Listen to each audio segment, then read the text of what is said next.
aprendendo a viver contente com Cristo. Nós lemos no 4º capítulo de Filipenses. Portanto, meus amados e saudosos irmãos, minha alegria e coroa, permanecei assim firmes no Senhor, amados. 2 Rogo a Evódia, e rogo a Sintique, que sintam o mesmo no Senhor. 13 Peço também a ti, meu verdadeiro companheiro, que as ajudes, porque trabalharam comigo no Evangelho, e com Clemente, e com os outros meus cooperadores, cujos nomes estão no livro da vida. 4 Regozijai-vos sempre no Senhor. Outra vez digo, regozijai-vos. 5 Seja a vossa moderação conhecida de todos os homens. Perto está o Senhor. 6 Não andeis ansiosos por coisa alguma. Antes em tudo sejam os vossos pedidos conhecidos diante de Deus pela oração e súplica com ações de graças. 7 E a paz de Deus, que excede todo o entendimento, guardará os vossos corações e os vossos pensamentos em Cristo Jesus. 8 Quanto ao mais, irmãos, tudo que é verdadeiro, tudo que é honesto, tudo que é justo, tudo que é puro, tudo que é amável, tudo que é de boa fama, se há alguma virtude, e se há algum louvor, nisso pensai. 9 O que também aprendestes, e recebestes, e ouvistes, e vistes em mim, isso praticai, e o Deus de paz será convosco. 10 Ora, muito me regozijo no Senhor por terdes finalmente renovado o vosso cuidado para comigo, do qual na verdade andáveis lembrados, mas vos faltava oportunidade. 11 Não digo isto por causa de necessidade, porque já aprendi a contentar-me com as circunstâncias em que me encontre. 12 Sei passar falta, e sei também ter abundância. Em toda maneira e em todas as coisas estou experimentado, tanto em ter fartura, como em passar fome, tanto em ter abundância, como em padecer necessidade. 13 Posso todas as coisas naquele que me fortalece. 14 Todavia fizestes bem em tomar parte na minha aflição. 15 Também vós sabeis, ó Filipenses, que, no princípio do Evangelho, quando parti da Macedônia, nenhuma igreja comunicou comigo no sentido de dar e de receber, senão vós somente. 16 Porque estando eu ainda em Tessalônica, não uma só vez, mas 2, mandaste suprir minhas necessidades.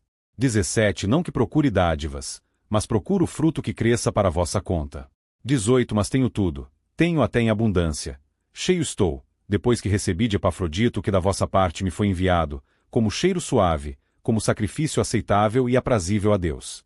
19 Meu Deus suprirá todas as vossas necessidades segundo as suas riquezas na glória, em Cristo Jesus. 20 Ora, a nosso Deus e Pai seja dada glória pelos séculos dos séculos. Amém. 21 Saudai a cada um dos santos em Cristo Jesus. Os irmãos que estão comigo vos saúdam. 22 Todos os santos vos saúdam, especialmente os que são da casa de César. 23 A graça do Senhor Jesus Cristo seja com o vosso espírito. Paulo sabia que Deus não é um tirano que nos trata como se fossemos marionetes em suas mãos. Não. 1000 vezes não. Teria dito Paulo. Ele não anula nossos pensamentos e vontade, e por isso nós o amamos livre e voluntariamente de todo o nosso coração, porque o amor, para ser amor, deve ser livre e voluntário. Paulo conhecia perfeitamente estas coisas, e afirmou mais uma vez no 4º versículo deste capítulo, a condição na qual todo cristão deveria ser encontrado. Regozijai-vos sempre no Senhor. Outra vez digo, regozijai-vos. Quando descobrimos quem é de fato o Senhor e o quanto Ele nos ama e cuida de nós, a consequência natural é que nos regozijaremos sempre nele, e manifestaremos isto com a nossa adoração e louvor voluntários, com alegria de coração. Quando crescemos no conhecimento da graça de Jesus, e passamos a conhecer cada vez melhor qual é o caráter amoroso, justo e bondoso do nosso Rei, nada deste mundo poderá nos tornar insatisfeitos. Tudo suportaremos por amor a Ele com alegria em nossos corações, não somente como expressão de nossa gratidão, mas, sobretudo, porque será impossível viver de outro modo, estando permanentemente em espírito diante da sua grandeza e majestade. Esta alegria sobrenatural, que é fruto do Espírito, invadirá nosso coração de tal maneira que sempre seremos achados vivendo contentes em toda e qualquer circunstância. Nós aprenderemos isto, assim como Paulo havia aprendido. Nós sabemos o quanto agrada ao Senhor, que vivamos num só espírito, com o mesmo sentir de uns para com os outros. Então, nada faremos por motivo de partidarismo ou de vanglória, porque sabemos que a vontade do nosso Deus é que vivamos em união, sobretudo em unidade de fé e amor. As Evódias e as Síntiques, que são cristãs verdadeiras e trabalharam em prol do Evangelho, juntamente com aqueles cujos nomes também estão no livro da vida, devem ser ajudadas a voltarem a trabalhar em harmonia, com o mesmo sentir no Senhor, como lemos nos versos 2 e 3. A alegria e coroa dos ministros do Evangelho é ver que seus amados irmãos, que estão debaixo do seu cuidado, permanecem firmes no Senhor, como se lê no primeiro versículo. Agora, a alegria recomendada pelo apóstolo não é uma alegria carnal, ou seja, oriunda da carne, que tenha seus motivos na carne. É alegria puramente espiritual, e assim é recomendado também pelo apóstolo, no verso 5, que, ao lado dela, haja moderação diante de todos os homens, sabendo que os olhos do Senhor estão acompanhando o nosso proceder em todos os instantes. Nem mesmo as nossas presentes necessidades neste mundo são motivo para nos roubar esta alegria espiritual no Senhor, porque devemos aprender a não andar ansiosos por coisa alguma. Ao mesmo tempo em que devemos fazer conhecidos os nossos pedidos diante de Deus por meio da oração e da súplica, sendo-lhe gratos pelas respostas que nos der, ainda que seja um não ou um espere. Porque é somente assim, reconhecendo sua soberania, que a sua paz poderá guardar nosso coração e nosso pensamento, em nossa comunhão com Cristo Jesus, como Paulo afirma no verso 6. A paz que Deus nos dá é sobrenatural. Ela não pode ser explicada pela razão, porque excede todo o entendimento. É paz comunicada diretamente ao nosso espírito, pelo Espírito de Deus. Ela não é o fruto dos nossos pensamentos. É paz no meio do conflito, a qual nos visita inesperadamente, vinda do alto, como resposta à nossa oração e comunhão com o Senhor. É fruto da sua graça, do seu Espírito, porque se diz também que o fruto do Espírito é paz. Não podemos, no entanto, experimentar isto, se não aprendermos a abrigar, ou seja, a dar boa acolhida, a um modo de concentrar nossa atenção e pensamento somente naquilo que é verdadeiro, honesto, justo, puro, amável, de boa fama e que possua virtude e louvor, como se afirma no verso 8. Não admira que aqueles que vivam em comunhão mental com coisas que sejam abomináveis ao Senhor, se queixem de falta de alegria e paz espiritual em seus espíritos. Eles poderão até mesmo exibir um comportamento alegre, mas será uma alegria oriunda da carne, e não do Espírito Santo, cujo fruto é também alegria.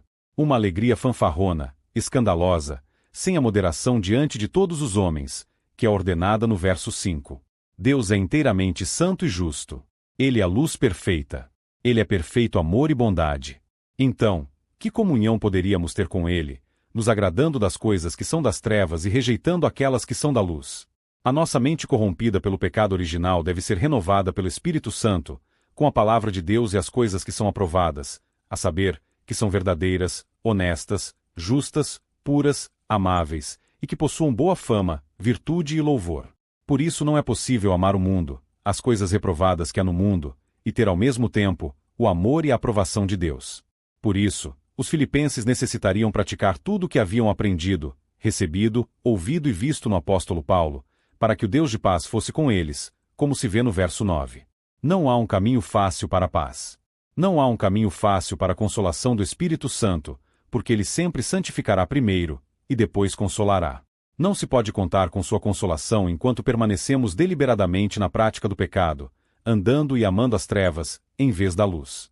A demonstração do cuidado dos filipenses por Paulo não foi imediata, como se vê no verso 10. Eles haviam finalmente se comunicado com suas necessidades pelas mãos de Epafrodito, mas haviam demorado a fazê-lo.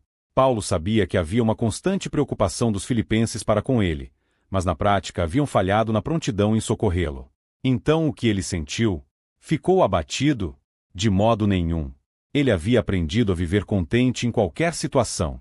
Ele não colocava sua esperança de socorro e consolação nos homens, senão somente no Senhor, porque os homens falham. Somente Deus nunca falha, como vemos nos versos 11 a 13.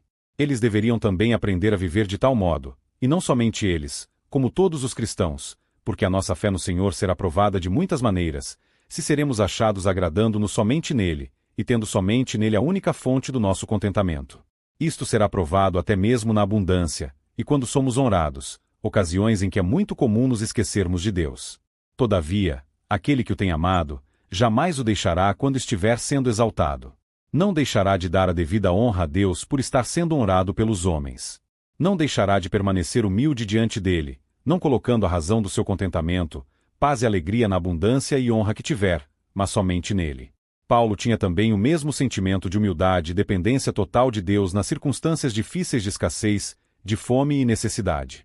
Então, ao dizer posso todas as coisas naquele que me fortalece no verso 13, Paulo dizia que sua força e alegria não se apoiavam nas circunstâncias deste mundo, mas somente no Senhor. Posso dizer por experiência própria que se não chegarmos a conhecer isto na juventude, quando toda a nossa razão de viver se encontra nas criaturas e em tudo que é terreno, nós o conheceremos na velhice, não somente pelo convencimento de aprendizado disto pelo Espírito Santo da conclusão que de fato nem mesmo que pode ser considerado como uma bênção recebida da parte de Deus, como no caso de Paulo com a oferta que lhe foi enviada pelos filipenses, será a causa para uma alegria permanente, mas somente a que temos na manifestação do próprio Senhor em nossa vida. Daí o apóstolo dizer que nossa alegria deve ser no Senhor. Paulo era grato aos filipenses por suas demonstrações de amparo, especialmente no princípio da sua obra missionária, quando havia deixado a Macedônia e partido para Corinto em sua segunda viagem missionária. Mesmo quando ainda tinha ido de Filipos para Tessalônica, os filipenses lhe enviaram por 2 vezes a provisão que lhe era necessária para que pudesse evangelizar os tessalonicenses, e fizeram o mesmo, pelo que se depreende de suas palavras em 2 Coríntios 11 verso 9, quando foi para a Grécia e evangelizou Corinto. A provisão dos ministros está ordenada por Deus em sua palavra. No entanto, Paulo abria mão deste direito no sentido de não exigir das igrejas o cumprimento desta ordenança bíblica, porque queria deixar bem claro para todos que não pregava por interesse em ser provido materialmente, como se vê no verso 17, mas reconhecia que agiam bem todos aqueles que buscavam atender à provisão das necessidades dos seus ministros, inclusive dele próprio, como afirmou no verso 14. Tudo pertence a Deus e é Ele quem na verdade provê a todos, inclusive aqueles que têm o dever de prover seus ministros. Desta forma, Paulo estava certo que Deus continuaria suprindo todas as necessidades dos filipenses, quer materiais, quer espirituais segundo as suas riquezas na glória, por causa de Jesus Cristo, e não propriamente pelo seu mérito, como se vê no verso 19. Por isso é ao Senhor que devemos sempre tributar glória pelos séculos dos séculos, como Paulo fez no verso 20.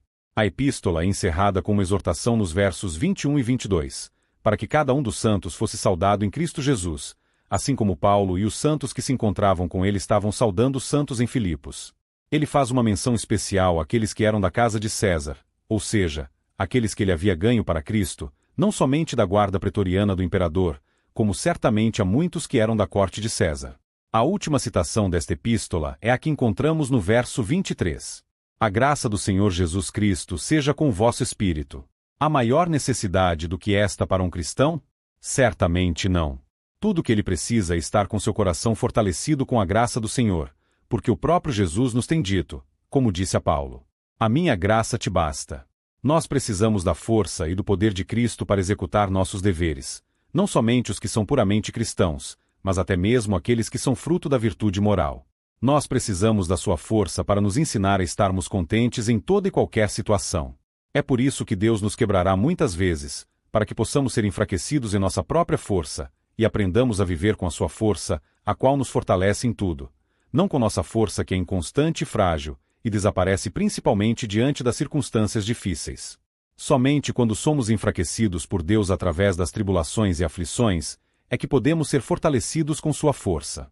Daí, poderemos dizer junto com Paulo, que quando somos fracos aí é que somos fortes espiritualmente.